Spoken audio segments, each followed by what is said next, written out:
What's up, everybody? Matt Gajewski here, back again with the Odd Shopper channel. And today we're talking some college football betting ahead of Tuesday, week 8. Before we get started, make sure to hit that thumbs up button, subscribe to the channel, and hit the notification bell so you know when this and all other content goes live.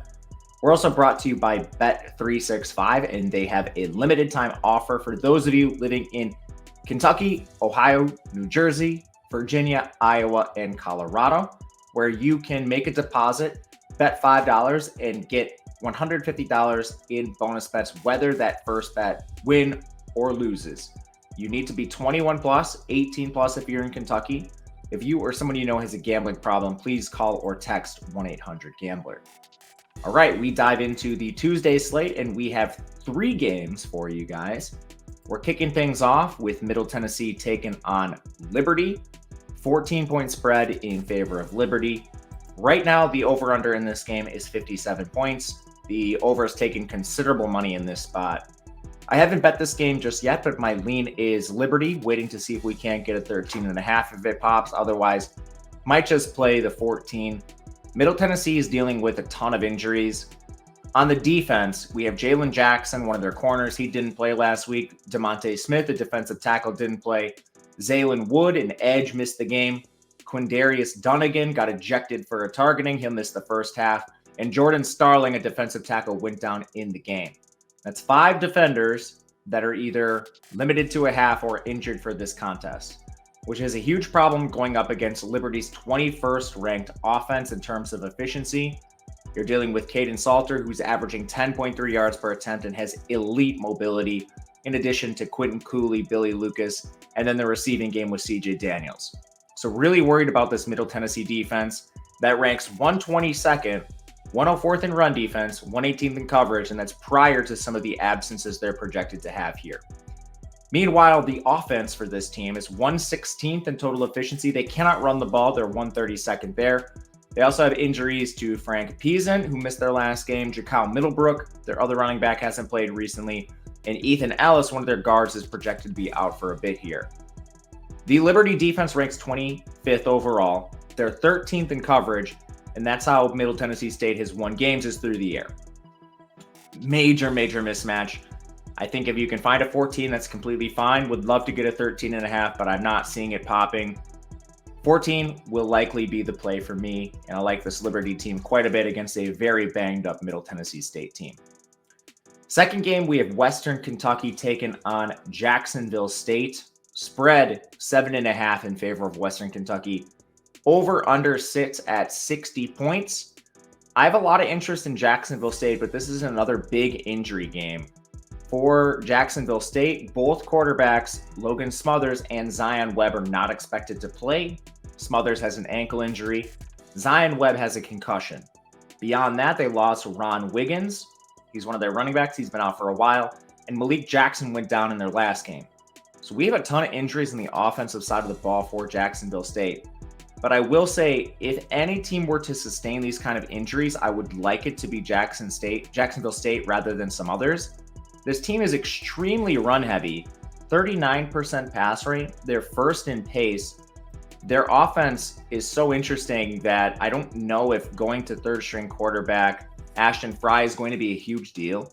He has mobility, and that's the biggest key to this Jacksonville State offense. From there, having your top 2 running backs out isn't really a concern for me because last year's leading rusher, Anwar Lewis, he's now playing. Came back in their second most recent game, handled a pretty good workload last game. This guy had over 900 rushing yards last year, so the drop-off from Jackson to Anwar Lewis shouldn't be drastic. Meanwhile, on Western Kentucky, this team is really disappointed. They've had some of their receivers out, but they've got a ton of injuries on defense, which I think people aren't taking advantage of. Rashion Hodge missed their last game. Sebastian Benjamin, a linebacker, also missed their game. That's 2 backers.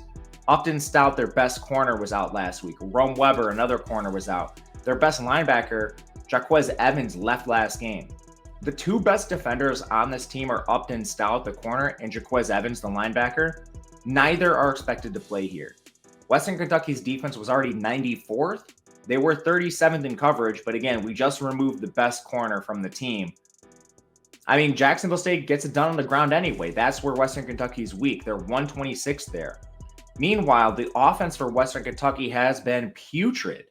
102nd in total offense, 85th in pass blocking, 101st in run blocking, and we've seen a massive step back for Austin Reed. 61% completion, 6.7 yards per attempt. He's a half yard below the NCAA average. He does run a little bit here, but the offense is constantly having him under pressure. Malachi Corley's been awesome, but he's been having to do it all himself, yards after catch. It's not been pretty for Reed, and Jacksonville State's defense actually ranks 61st. Now, they have a weakness in coverage, 89th there, so that's a problem. But first thing I'll say is, I think the over is in play. I wouldn't play it now because the under is taking some money, but Jacksonville State first in pace, Western Kentucky 44th. Both offenses have a strength, and it exploits the weakness of the opposing team's defense. But last thing I'll say about Jacksonville State, I think the injuries are more pronounced on the Western Kentucky side, and the only ones you'll hear the public talk about are the quarterbacks and running backs for Jacksonville State. I'll look to play them, but Western Kentucky continues to take money, so I'm just going to wait right before kickoff and grab the best number. Final game, we have Southern Miss taking on South Alabama. Major spread here.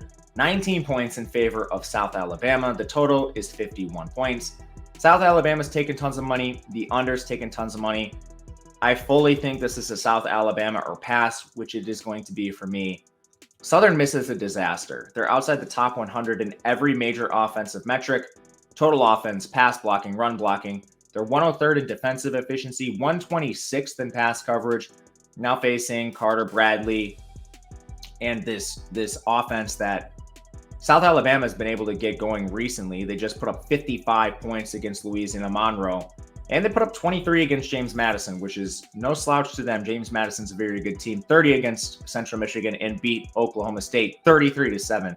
The offense has been high-powered for this team so far this year, and Carter Bradley's been playing well. Over 8 yards per attempt, 11 scores, only 5 picks.